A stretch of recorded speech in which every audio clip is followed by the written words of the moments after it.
maxaa looga fadhiyaa gudoomiyaha cusub ee golaha wakiilada waa muurta faalada warku ku saabsan tahay waxaana wax ka qoray Maxamed Saciid Maxamed.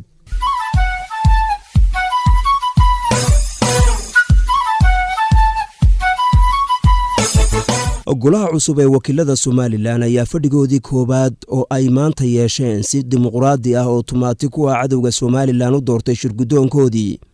golahu waxa uu maanta gudoomiyaha aqalkaasi u doortay Cabdirasaaq Khaliif Axmed oo helay 42 cod halka murashixii la tartamayay ahaa Professor Yaasiin Xaaji Maxamuud Xiir Faratoon oo isna ay u codeeyeen 39 xildhibaan. sidoo kale gudoomiye ku-xigeenka koobaad ee golaha wakiilada oo ay ku tartamayeen xildhibaanada kale ah Cumar Jaamac Faarax iyo Siciid Miro Faarax Giire waxa ku guuleystay jagada gudoomiye ku-xigeenka koobaad ee golaha wakiilada mudane Siciid Miro Faarax Giire oo helay 41 xildhibaan halka Cumar Jaamac ay u codeeyeen 40 mudane.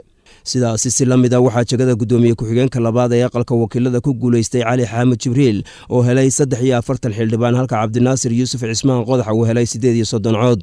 waxaa wax lagu farxa ahayd in doorashadaasi oo u dhacday hanaan dimuqraadi ah ay noqotay mid la isku bogaadiyey iyadoo aan fadhigii laga kicin. taasina waxa ay tusmaynaysaa biseylka dimuqraadiyadda Soomaaliland oo dhaqankeedu yahay in tartan dabadi la isu haneeyo doorashooyinkeenna. su-aasha meesha taala maxaa la gudboon shirgudoonka cusub ee golaha wakiilada ee maanta la dhaariyey xilkiina la wareegay. gudoomiyaha cusub ee aqalka golaha wakiilada mudane Cabdirasaaq Khaliif Axmed waxaa looga fadhiyaa in uu siduu maanta ballan qaaday fadhigii lagu doortay in uu isku wado golaha wakiilada ee ku kala qaybsamay doorashadii shirgudoonka ee maanta lagu kala calaf qaaday. waxaana looga baahan yahay gudoomiyaha cusub inuu yeesho hogaamin hufan iyo dulqaad uu kaga midho dhalin karo waajibaadka culus ee golaha u yaala isla markaana uu hagaajiyo hanaanka wada shaqayneed golahu la leeyahay xukuumadda Jamhuuriyadda Soomaaliland iyo aqalka golaha guurtida. waxaa kaloo looga fadhiyaa in aanu u afduubnaanin xisbiyada mucaaridka ah ee uu ka soo baxay hase ahaatee uu noqdo mas-uul si milgale u guta waajibaadka dastuuriga ah ee uu ku helay maamuuska saddexaad ee qaranka Jamhuuriyadda Soomaaliland.